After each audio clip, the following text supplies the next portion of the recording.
Halo Sabreker, apa kabar kalian semua? Balik lagi tentunya sama Bang Kim di channel Kaum Review. Kali ini Bang Kim akan melanjutkan alur cerita manhwa yang berjudul Pahlawan Bintang yang Terzolimi part ke-8.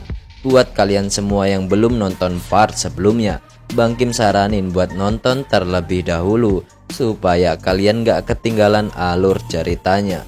Oke lah, gak usah lama-lama, buruan subrek bagi yang belum subrek, karena kita akan langsung masuk ke dalam alur ceritanya. Di akhir part sebelumnya, Lee Kun yang sedang membicarakan tentang perekrutannya dengan Sung Yuk berteleport ke tempat di mana Sung Jae terbuli. Lee Kun yang mengetahui jika keponakannya dijaili oleh orang lain menghajar mereka yang telah berani-berani bermain dengan keponakannya.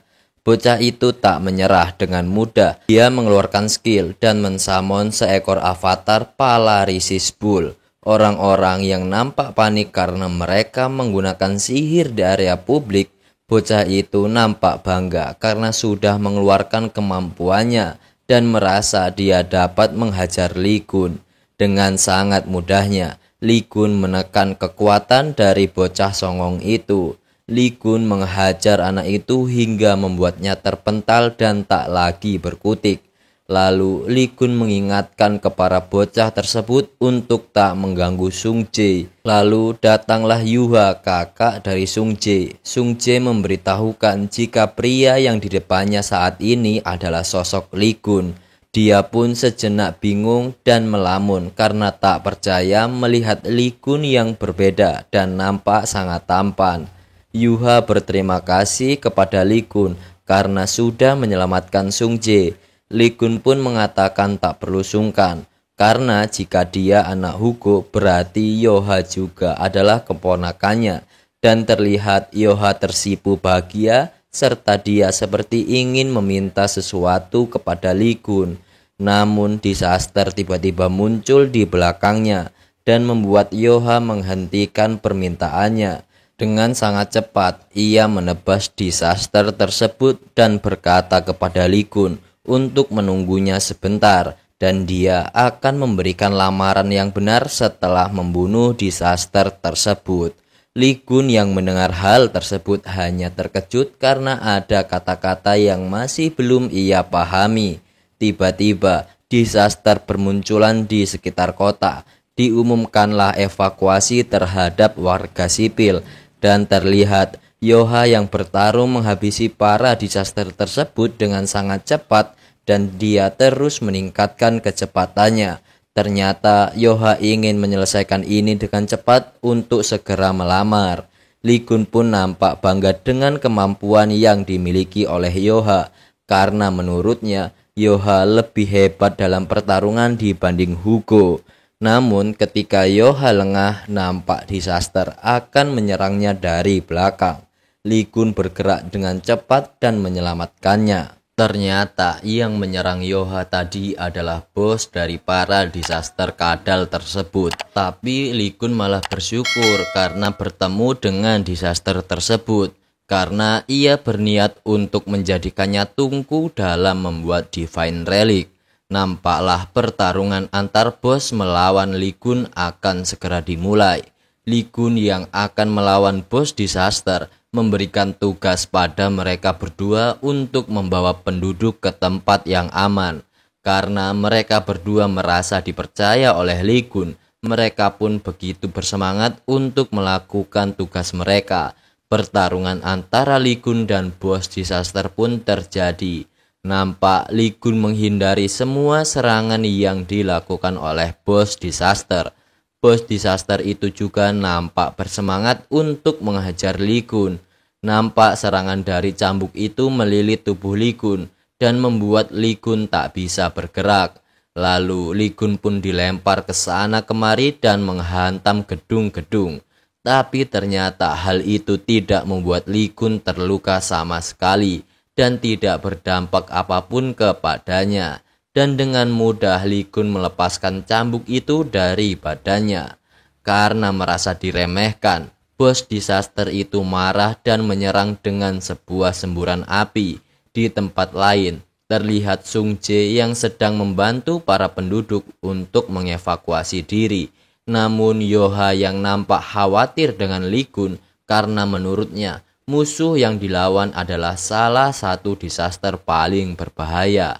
Karena memikirkan hal itu, Yoha memutuskan untuk membantu Lee Kun dan meninggalkan Sun Jae sendirian. Nampak Lee Kun sangat senang karena serangan tadi membuatnya menemukan api yang cocok untuk penempaannya. Disaster itu nampak heran dengan Lee Kun karena bisa selamat dari kobaran api. Lee Kun pun mengeluarkan sebuah palu untuk menempa sebuah relik baru. Melihat apa yang dilakukan Lee Kun, disaster itu tak ingin membiarkan itu terjadi. Tapi ternyata Yoha menyerang dari belakang menggunakan kekuatannya. Tapi ternyata serangan Yoha dapat dihentikan dengan sangat mudahnya oleh bos disaster tersebut. Yoha dipentalkan sangat jauh hingga menghantam salah satu gedung di area tersebut. Dan bos disaster itu memerintahkan peliharaannya untuk menyerang Yoha. Namun saat peliharaannya hampir menyentuh Yoha, ditariklah monster itu oleh Lee Kun ke belakang. Lee Kun pun membanting kadal itu dengan sangat keras. Dia mengancam jika ada yang berani menyentuh Yoha, siapapun itu tak akan dia maafkan dengan aura Ophiuchus yang sangat kuat. Hal itu membuat bos disaster itu sedikit ketakutan karena merasa harga dirinya diinjak-injak. Berubahlah disaster itu ke wujud aslinya. Dia berubah menjadi ras ilusif yang disebut dengan Hell Wings dan memiliki tingkat bahaya merah. Dengan serangan yang sangat kuat, ia melesat maju ke arah Lee Kun dan menghantamnya dengan sangat cepat. Namun serangan itu ditahan oleh plastik glove buatan Lee Kun dan sempat membakar sebagian wajahnya. Namun dengan kekuatan super regenerasi, ia bisa kembali pulih dengan sangat mudah. Karena Lee Kun ingin menjadikan bos disaster itu sebagai avatar Ophiuchus, namun tiba-tiba muncul notifikasi yang memberitahu jika energi negatif terlalu tinggi dan membutuhkan pemurnian. Lee Kun langsung memberikan pukulan pemurnian untuk bos disaster tersebut. Lee Kun pun menghajarnya. Namun karena terlalu susah dimurnikan, akhirnya bos disaster itu mati karena tidak dapat menahan pukulan dari Lee Kun. Lee Kun memilih opsi lain, dia menjadikan peliharaan Hellwing menjadi avatar miliknya dan itu diberikan nama Torch. Sung Jae dan Yoha pun menyusul Lee Kun. Lee Kun bertanya keadaan Sung Jae dan Yoha apakah mereka baik-baik saja. Tiba-tiba Yoha ingin menyampaikan sesuatu kepada Lee Kun. Seketika Lee Kun baru teringat akan lamaran yang akan dikatakan oleh Yoha. Namun pertanyaan Yoha tidak tentang lamaran, melainkan apakah paman benar-benar mengorbankan diri di dalam Tower Demon. Yoha berkata begitu karena dia merasa curiga bagaimana bisa cuma satu Saint yang terkuat malah mati saat melawan Crimson Ace dan Saint lainnya yang lebih lemah malah selamat. Pasti paman dijebak oleh seseorang, bukan? Lee Kun nampak bahagia melihat keponakannya yang memiliki indera yang sangat tajam. Lee Kun membenarkan hal tersebut dan bercerita tentang kejadian sesungguhnya 20 tahun yang lalu. Dia ditusuk oleh salah satu dari ke-12 Saint yang mengikuti raid Crimson Ace. Mereka yang mendengar hal itu sedikit heran mengapa para Saint melakukan hal tersebut. Namun Lee Kun memiliki asumsi jika dengan kematiannya akan mempermudah para Saint untuk mengendalikan dunia. Mereka bisa mendapatkan kekayaan, kekuasaan, dan segala yang diinginkannya dengan kekuatan mereka, karena tidak akan ada yang mampu mencegah mereka. Yoha dan Sung Jae merasa sedih karena para Saint telah jahat terhadap pamannya yang sebenarnya adalah seorang pahlawan. Lalu Lee Kun menenangkan mereka berdua karena Lee Kun memiliki rencana yang akan dilakukannya untuk membalaskan dendam berjuta kali lipat pada para pengkhianat. Konferensi pers pun dimulai oleh Saint Sophie. wartawan banyak bertanya tentang kebangkitan Lee Kun yang sebenarnya belum mati. Dalam hati Sophie, dia bimbang antara mengungkapkan kejadian yang sebenarnya 20 tahun yang lalu karena dia saat ini berada dalam posisi yang sangat rumit antara dimusuhi oleh komplotannya atau mati karena divine relic yang ada di lehernya. Perlahan-lahan Sophie menceritakan hal yang sebenarnya terjadi, dan hal yang paling mencengangkan diungkapkan oleh Sophie adalah yang membunuh Crimson Ace adalah Lee Kun. Ketika para wartawan itu mendengarkan apa yang dikatakan Sophie, mereka sempat terdiam sejenak, dan setelah itu keadaan jadi memanas dan penuh dengan pertanyaan tentang kebenaran yang diungkapkan oleh Sophie. Lalu terlihat Saint Cancer yang bernama Jane Lewis dari belakang berusaha memotong acara konferensi pers dan memberikan sedikit isyarat ancaman kepada Sophie. Lewis menghampiri Sophie dengan aura yang sangat menakutkan sambil mematikan mic saat konferensi pers masih berlangsung.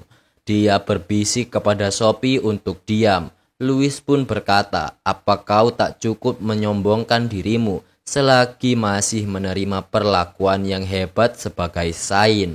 Apa yang membuatmu tidak senang sampai berusaha membuat situasi seperti ini?"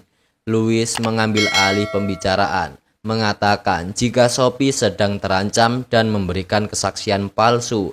Lalu reporter protes karena konferensi pers dihentikan dan mereka bertanya bagaimana dengan kabar Lee Kun.